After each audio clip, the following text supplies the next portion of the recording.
Quem não tem pecado, que atire a primeira pedra. Eu tenho para mim que esse aqui é um dos maiores julgamentos, um dos maiores tribunais de todos os tempos. E por que eu considero o maior julgamento de todos os tempos é aquilo que nós vamos falar no encontro de hoje. Na verdade, o maior julgamento de todos os tempos, nós trabalhamos com esse tema dentro do nosso curso de debates, nosso curso de comunicação e oratória, onde nós enfatizamos aí o que é discussão, o que é debate e o que é comunicação em sentido mais amplo e profundo. Como esse assunto ele é importante, lembrando também que nós aplicamos esse assunto dentro do nosso curso para profissionais como juristas, políticos, professores e qualquer outro comunicador. Tudo bem? Sou o professor Calazans do IPK e para mim sempre um grande prazer tê-los a bordo. Então vamos lá, esse assunto, que é um assunto que está registrado na Bíblia, e nós não vamos aqui fazer uma ênfase de religião, embora a gente vá, nós vamos aí utilizar a Bíblia em vários aspectos para explicar. Mas, conforme eu já falei, para mim o maior debate de todos os tempos, o maior julgamento, o maior tribunal de todos os tempos, e eu quero aqui, num tempo razoável, explicar alguns pontos importantes, e é claro que esse assunto levaria ali horas para nós debatermos e conversarmos sobre esse tópico que é muito interessante. Mas a gente vai ver aqui para quem é especialista em comunicação, que tem sempre a finalidade de debater a justiça aqui também para advogados, nós que trabalhamos como peritos judiciais, perito judicial, como isso é importante. Discussão em geral. Lembrando que no contexto de comunicação e oratória do professor Calazans, nós temos práticas de debates, de discussões e considerar esse assunto para que nós possamos entender quais são as técnicas do debate, técnica de discussão, é muito importante. Vamos lá, então? Quais eram os objetivos dos acusadores? Então, vamos lá, só entender rapidamente a história. Uma mulher foi pega em pecado por alguns grupos religiosos, né, escribas, fariseus. Fariseus era um grupo religioso muito bem alinhado com as leis. E escribas estão nesse farco. Escribas eram aqueles homens especialistas nas leis, não só, mas principalmente no Pentateuco, os 5 primeiros livros escritos na Bíblia, onde dava ali toda a orientação das condutas do povo ali, vamos falar assim, né, povo hebreu, vamos dizer assim, sem entrar em detalhes do que é hebreu, o que é judeu. E eles pegaram, né, a mulher em flagrante adultério, pecado, e segundo a lei, em Levíticos, a mulher, e olha que coisa interessante, não só a mulher, mas também o homem que fossem pegos, deveriam ser apedrejados. Então, esta era a lei registrada ali por Moisés. Então, vamos lá? Mas qual era mesmo o objetivo dos acusadores? Lembrando que Jesus estava ali realizando seu ministério e não tinha aceitação desses grupos religiosos, fariseus, saduceus, os escribas. Então, eles estavam sempre procurando uma maneira de acusar e até mesmo condenar Jesus. Então, o objetivo dos acusadores, lendo o que está registrado no Evangelho de João, a partir do capítulo 8, a gente vê que o objetivo dos acusadores não tinha nada a ver com a mulher. A mulher apenas, ou aquela situação de pecado, de erro, de negligência em relação à lei, foi apenas usado como um meio para pegar Jesus. Ok? E a gente vai ver que, na realidade, eles queriam encurralar Jesus, deixar Jesus sem saída. Eu vou explicar mais detalhadamente. Então, vamos lá, rapidamente aqui. Se Jesus autorizasse o apedrejamento da mulher, várias questões ali. Uma delas, ele vinha falando que o seu ministério, o seu serviço, era para dar vida e vida em abundância. Então, um resultado, a consequência do seu ministério é dar vida. Então, se ele autorizasse matar a mulher, ele estaria contradizendo aquilo que ele falava. Por outro lado, se ele não autorizasse, estaria contrariando a Bíblia. Uma vez que ele diz, a gente vai ver aqui, que ele não veio para revogar a lei, ele veio para cumprir a lei. Então, ficou numa situação muito, muito complicada. E aí, tem um outro detalhe ainda, né? Lembrando que, nesse momento, ele estava sob o jugo romano, então, toda a sentença, o tribunal que valia a pena ali, que fazia valer, era o tribunal romano. Então, Jesus não podia, como judeu que era, né? Não podia, israelita, não vamos falar de judeu, não, vamos falar de israelita. Como israelita que era, não podia dar uma autorização sem uma autorização do próprio tribunal romano. Então, deixaram Jesus ali em uma situação delicada. E aí, Jesus sem saída. Então, vamos lá. O objetivo dos acusadores era, na verdade, pegar Jesus de alguma maneira, ou nas leis judaicas, ou diante das leis romanas. Esse era o objetivo. E Jesus tinha que fazer valer a sua palavra, de tal modo que a palavra dele, de Jesus, estivesse conectadas com todo esse contexto, que nós consideramos muito difícil. Uma palavra mal dada contrariava as leis judaicas, ou contrariava as leis romanas, ou contrariava a sua própria pregação. Tá? Então, o objetivo dos acusadores era acusar e condenar Jesus. Tá? O objetivo dos acusadores, o próprio livro, né, o Evangelho, diz, e diziam eles, isso dizia ele, tentando, para o acusar. Então, a misericórdia com a mulher, a situação da mulher, pouco importava. O que estava em questão era não apenas acusar, mas também condenar Jesus. Encurralar diante das leis dos homens e também das leis divinas. E aí, não vim, palavra dada por Jesus, não vim revogar a lei, mas vim cumprir a lei. A gente vê aqui uma coisa bem interessante, né? Que quem é jurista fica bem interessante esse ponto. Sempre respaldar, sempre fundamentar. Na acusação dos fariseus, ali, daquele grupo religioso, eles sabiam que o que eles falavam e o que o Jesus iria falar, o que eles falavam estava dentro da lei. Então, não vim para revogar a lei. Tá? Então, ele tinha que cumprir a lei de Levítico. Ele mesmo falava que não veio revogar a lei. Qual seria o respaldo, a fundamentação do Senhor Jesus? E a gente vai ver que a fundamentação de Jesus estava ligada também com o texto legal. Em caso de adultério, tanto o adúltero quanto a adúltera terão que ser executados. Então, está aqui, ó. Vai ter que cumprir essa lei aqui. O Senhor Jesus está dizendo que não veio revogar a lei. Daqui a pouco eu falo, né? Tanto o adúltero quanto a adúltera. Cadê o homem?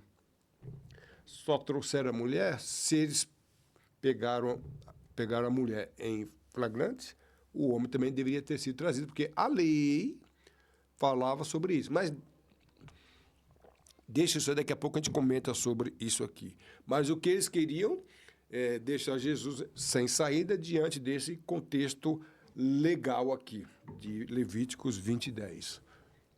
Colocar Jesus em uma emboscada. Vim cumprir a lei e vim para que todos tenham vida em abundância. Você vai matar a mulher? Então, está contradizendo o que você prega. Vai liberar a mulher? Então, você está em contradição com o que você diz em relação a Levítico 20:10, que não veio cumprir, não veio revogar a lei. Tá? E outra situação também, aí é mais registrado em João 3,17. E, na verdade, eu estou trazendo algumas referências, mas na Bíblia há muitas referências, que ele não veio para condenar. Então, ele não poderia condenar a mulher, porque ele não veio para condenar. Isso ficou bem claro. No seu ministério, não era a intenção dele, objetivo, condenar, muito pelo contrário. Então, a gente vê que não há contradição. Aqui é uma hermenêutica profunda, hein, pessoal? Hermenêutica ampla. Repito, se eu pudesse me aprofundar mais, trazer mais lições aqui, a gente levaria 1, 2, 3 horas só batendo papo sobre esse assunto, fazendo referência à hermenêutica. Jesus, aqui vem uma coisa interessante, né? Jesus crescia em sabedoria, estatura e graça diante de Deus e diante dos homens, tá? Então, fala aqui ainda de Jesus, ainda criança, que ele crescia em graça. Graça é aceitabilidade. Então, ele alcançava a aceitação de Deus e dos homens. Então, vamos lá. A maneira como Jesus crescia e a maneira como ele desenvolvia o seu ministério era aceitável diante dos homens e diante de Deus. Então, vamos lá? Que coisa interessante. Então, a situação dada ali pelos fariseus e pelos escribas, embora tinha interesse de fazer uma emboscada, Jesus iria sair, porque as palavras, as condutas de Jesus encontravam respaldo, aceitabilidade diante das leis divinas e das leis humanas. Então, como que nós já sabemos o desfecho, a maioria daqui dos que estão ouvindo já sabe o desfecho, mas Jesus tinha que dar uma palavra,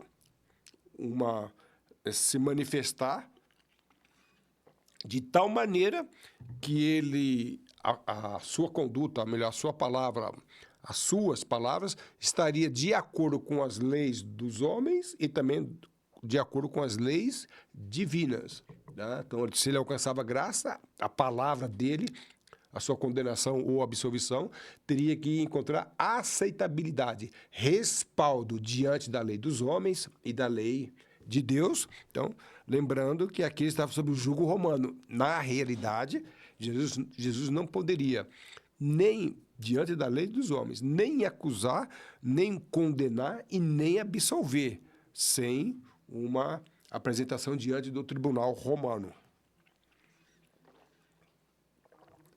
É interessante, né? É lícito pagar tributo a César ou não? Isso aqui, só fazendo um paralelo, que não é a primeira vez que Jesus foi encurralado. Em uma outra situação,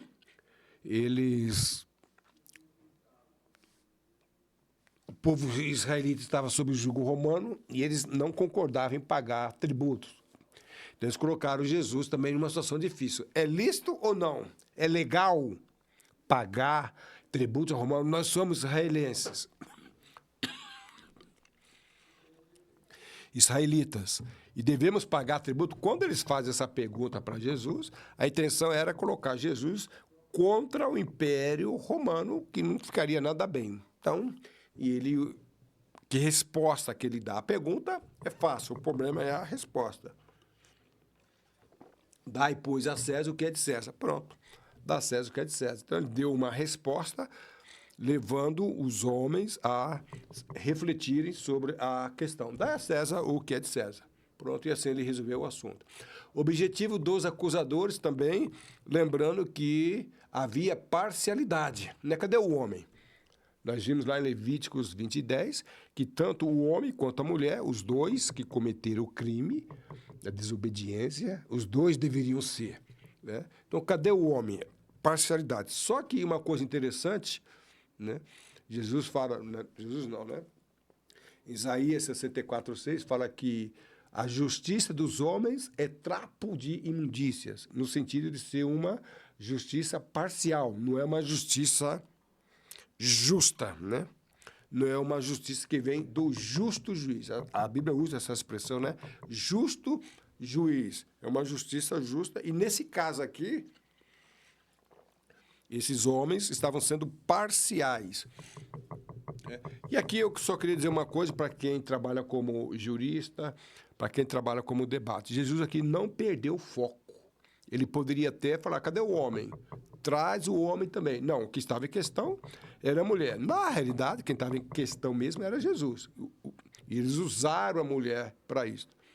Uma vez eu trabalhava em um escritório de advocacia, e esse escritório fazia vários serviços, um deles é a área criminal. Eu não trabalhei nesse caso criminal, mas o escritório recebeu um serviço para defender ali um grupo de pessoas, várias pessoas que foram acusadas de ter cometido um crime. E quando o advogado foi ouvir lá os membros desse grupo, eles começaram a invocar a participação de outras pessoas que não tinham relação direta com aquele grupo. Não, que aquele homem também fez isso, que aquela mulher também fez isso. Aí eu me lembro que o advogado do caso falou, espera um pouquinho. Foco. Eu fui contratado para defender vocês. O que as outras pessoas fizeram, isso aí é problema delas com o promotor, outros advogados e assim por diante. O fato de eu trazer outras pessoas, em nada vai absolver vocês. Eu não posso trabalhar com outros casos. Nesse caso que eu presenciei, eu achei muito interessante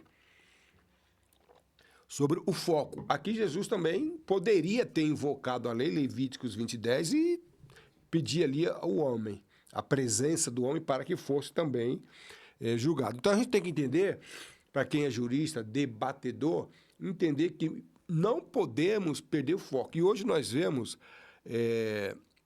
podcast de debate, inclusive virou moda nos Estados Unidos, começou agora no Brasil. A gente vê ali programas de debate mesmo, uma pessoa pensa sobre um assunto, outra sobre o mesmo assunto de forma contrária, a gente vê ali debate e onde as pessoas perdem o foco, começam a conversar, debater assuntos que não estão ligados à situação. Então, nesse tribunal, quem estava em questão era a mulher. E nesse ponto, Jesus não perdeu o foco, ficou trabalhando ali. Então, fica aí essa dica para quando nós trabalharmos com debates, toda atenção. Uma das características, na realidade, falha de debate, ocorre quando a pessoa perde o foco, discutindo outros assuntos, até mesmo assuntos correlatos, que tem alguma ligação, mas que não vai resolver o problema. Então, se Jesus trouxesse o homem em questão, e nada ia resolver a situação dele, Jesus, que estava em acusação, e nem da mulher. O objetivo dos acusadores, isso é bom repetir, não era a da justiça dos homens. O objetivo era o próprio Senhor Jesus. Colocar Jesus em uma emboscada. E aí, Jesus, de uma forma excepcional, fala: quem não tiver pecado, acabou. Quem não tiver pecado, a gente precisa entender que Jesus não autorizou os homens a apedrejarem e nem proibiu. Né? Quem não tiver pecado, né? E Jesus leva os homens à reflexão. Uma das melhores correções que nós podemos dar para uma pessoa, principalmente quem trabalha na área da psicologia, na área da psicanálise, não é corrigir a pessoa falando, você está errado, você fez isso, você deveria ter feito aquilo. A melhor correção é levar a pessoa a refletir. E aqui ele fez isso. Levou esses homens a refletirem sobre o que estava acontecendo.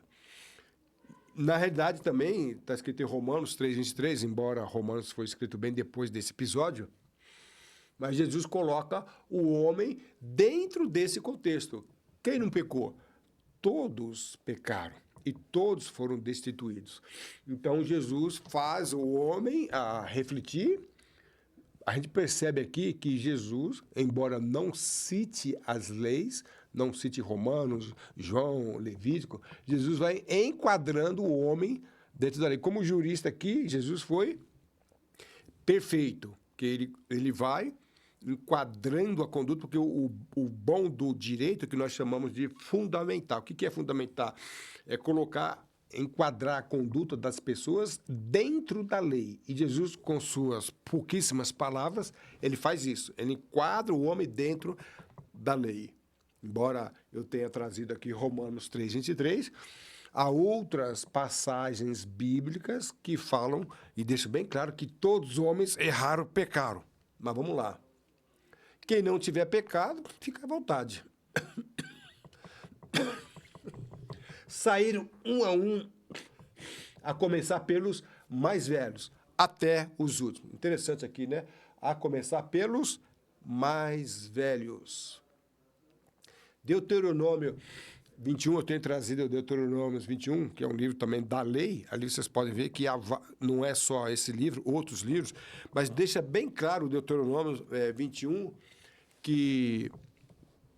E essa era uma prática, era um hábito dos israelitas, os anciãos presidirem uma determinada situação, onde havia anciãos, ou na realidade, os anciãos, não na realidade os velhos, né? Mas os mais velhos é que deveriam presidir ali a situação. Então, quando os mais velhos começam a sair, olha que coisa interessante, os mais velhos começam a sair, ou seja, Jesus enquadra a situação deles dentro do livro de Deuteronômio ou outra prática dos próprios israelitas. Não? Então, mais uma vez, Jesus começa a enquadrá-los dentro da lei e eles nem percebem isso. Aquele que dentre vós está sem pecado, seja o primeiro. Né? Então, não era a primeira pedra, né? Não é atire a primeira pedra, não é a primeira pedra. Quem não tem pecado, atire a primeira pedra. A Bíblia não fala isso. A Bíblia fala, seja o primeiro. Os primeiros aqui deveria ser o apedrejamento deveria começar pelos mais velhos aqui, por isso que eles saem. Então, não é atire a primeira pedra, seja o primeiro. Onde estão os seus acusadores? Os teus, né? Deixa eu corrigir aqui. Então, Jesus pergunta aqui, onde estão os teus acusadores? Né? Onde estão os teus acusadores? Onde estão os acusadores? Olha que... Cadê os homens que estavam acusados? Jesus faz com que os acusadores, os promotores da situação, tornem-se réus. Jesus leva, né, cada um deles a refletirem, eles se enquadram, saem da situação de acusadores e réus. Porém, ouvindo eles isto, acusados, olha aqui, pela própria consciência, reflexão. Né? Então, Jesus não acusou ninguém. Você tem pecado, você também é pecador. A melhor correção, a melhor conscientização é a própria consciência. Então, levados pela própria consciência, é a justiça divina. Não julgueis para que não sejais julgados. E aqui Jesus, né, também faz com que eles se enquadrem a outras passagens bíblicas. E falou, onde estão os teus acusadores? Eles foram embora, eu também não te condeno. Então, Jesus não condenou a mulher. Eu também não te condeno, ou seja, não há condenação quem está em Cristo Jesus. Então, Jesus estava, tudo indica, fica bem claro, que estava a favor da mulher. Então, não há condenação. A mulher não foi condenada porque a situação dela foi colocada diante de Jesus. Quem está com Jesus não há condenação. Agora, o efeito da condenação. Para quem é jurista, sabe que a condenação tem vários efeitos. É uma lição para que essa pessoa que cometeu determinado crime e não cometa mais o mesmo crime e também que outras pessoas não cometem o crime. Então, efeitos da condenação não foi tirado de questão aqui. Que Jesus falou, tá? Vai-te e não peques mais. Então, embora Jesus tenha absolvido a mulher, ele deixou bem claro que o efeito da condenação, que não foi o caso aqui, deveria estar premente aqui, que é o quê? A não reincidência, tá bom? Quem não tiver pecado, essa foi a palavra. Na realidade aqui, o único que poderia, naquele contexto, naquele tribunal, apedrejar a mulher, o único seria o próprio Senhor Jesus, que ele não pecou, como a gente vê aí várias passagens bíblicas afirmando que Jesus não pecou. Aqui é uma coisa bem interessante, registrado em 2 Samuel 24:14, que foi Davi. Então, Davi foi o segundo rei de Israel e ele também cometeu esse mesmo erro, ele adulterou. E além de ter cometido também o homicídio. E caiu nas mãos de Deus e não nas mãos dos homens. Então, ele também teria que passar por uma justiça, e é bem interessante o que aconteceu ali com Samuel. Ele deixa bem claro que eu não caia na mão dos homens, porque o homem não tem misericórdia. A justiça do homem, segundo ali registrado em Isaías, são trapos de imundícias. Então, num contexto semelhante, Davi pagou um preço, ele sofreu consequências do seu erro, mas ele entendeu que se ele caísse nas mãos de Deus, ele teria uma misericórdia que os homens não teriam. No caso da mulher, a mesma coisa. Então, ela caiu na mão de Jesus, porque os homens queriam apedrejá-la. Então, caiamos sempre nós nas mãos de Deus, porque vamos alcançar misericórdia. Infelizmente, né, nós estamos acabando aqui com o nosso tempo, nossa programação.